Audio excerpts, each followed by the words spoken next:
Social media रे एक post द्रुत गति रे भाइराल हेबारे लागिछि जेउथिरे दाबी करा जाइछि जे पुराना 10, 20, 50 एवं 100 टंकिया नोट आसंता जुलाई 1 तारिखरु बंद होइजिबो जहाकू जानिबा परे समग्र भारत वर्ष रे एक अदृश्य भयर वातावरण सृष्टि करिछि। तेबे एही खबर रे केते सत्यता अछि एवं जदि सत्य अछि तेबे एहार परिणाम कोन हेबो ताहा आपण जानिछंती कि?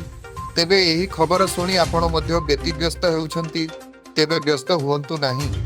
आमे आपणकू एहा पछर संपूर्ण कारण एनी सरकार जारी करिथिबा विवृत्ति संपर्क रे आलोचना करिबु।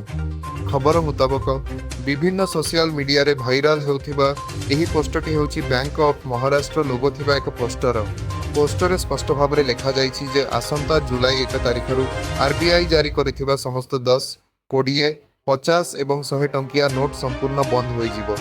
एहा सह एथिरे एहा मध्य लिखा जाइछि जे समस्त नोट बंद हेबो नाही, केवल 2005 पूर्वरु मुद्रित होइथिबा नोट उपरे निषेधादेश लगाजिबो। पोस्टर रे एहा मध्य दाबी करा जाइछि जे एही निष्पत्ति RBI नेछि एवं एहा आनुष्ठानिक भाव संपूर्ण वैध। एबे खबर सरबराह संस्था PIB निकटरे एही भाइराल पोस्टर सत्यासत्य जांच करिथिला। जांचरु एही पोस्टटी संपूर्ण मिथ्या बोली जणा पड़िथिला। सरकारक द्वारा अनुमोदित संस्था PIB रो सरकारी ट्विटर अकाउंट पोस्टटी को नकली बोली लेबल करी कहिछि जे ऑनलाइन रे शेयर करा जाइथिबा बैंक ऑफ महाराष्ट्र नोटिस रे करा जाइथिबा समस्त दाबी मिछ अटे। यह एक तुच्छा गुजब। बैंक ऑफ महाराष्ट्र आनुष्ठानिक भावे एपरी कोनोसी प्रकारर नोटिस जारी करी नाही।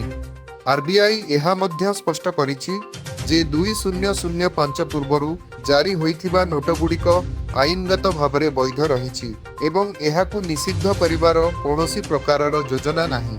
एणु आपण एपरी कोनोसी प्रकारर गुजबरे पड़ी व्यतिव्यस्त हुअंतु नाही।